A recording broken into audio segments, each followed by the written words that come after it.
దేశంలో అన్ని చేంజ్ అయ్యాయి, మీ నగలు కూడా చేంజ్ చేయండి. మీ పాత నగకు గ్రాముకి 150 రూపాయలు ఎక్స్ట్రా పొంది కొత్త నగలు తీసుకోండి. అదే తక్కువ తరుగుకు మీ లలితలో మాత్రమే. ఆంధ్రప్రదేశ్లో కరోనా వైరస్ కేసులు మరోసారి స్వల్పంగా పెరుగుతున్న సంకేతాలు కనిపిస్తున్నాయి.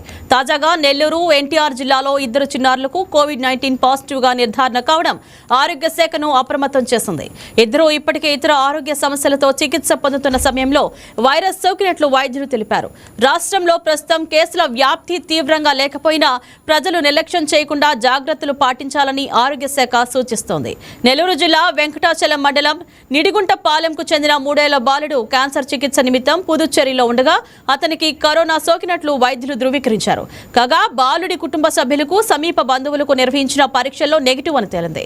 ఎన్టీఆర్ జిల్లా తిరువూరు మండలం రోలపాడుకు చెందిన 13 ఏళ్ల బాలిక కిడ్నీ సంబంధిత సమస్యలతో విజయవాడ ప్రభుత్వ సర్వజన ఆసుపత్రిలో డయాలసిస్ చేయించుకుంటోంది.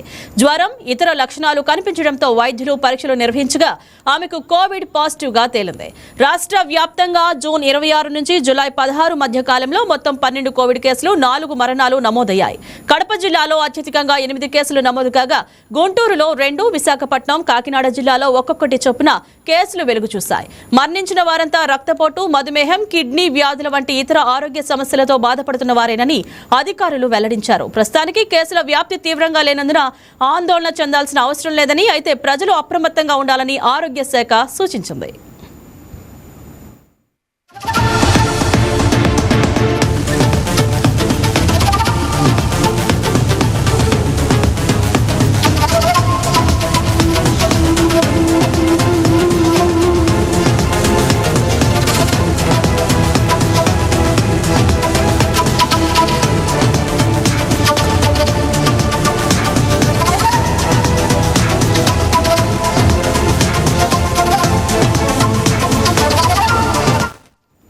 బంగారం బ్యాంకులో ఉంటే అది మీ అప్పు, అదే శివ గోల్డ్ కంపెనీకి తీసుకొస్తే అది మీ పెట్టుబడి. తాకట్లో ఉన్న మీ బంగారాన్ని మేము విడిపించి ఈ రోజు మార్కెట్ ధర కొని స్పాట్లో మీ నగదు మీకు అందిస్తాం. ప్రతి నెల వడ్డీలు కట్టడం లాభమా లేదా ఇలా చేయడం లాభమా మీరే ఆలోచించుకోండి.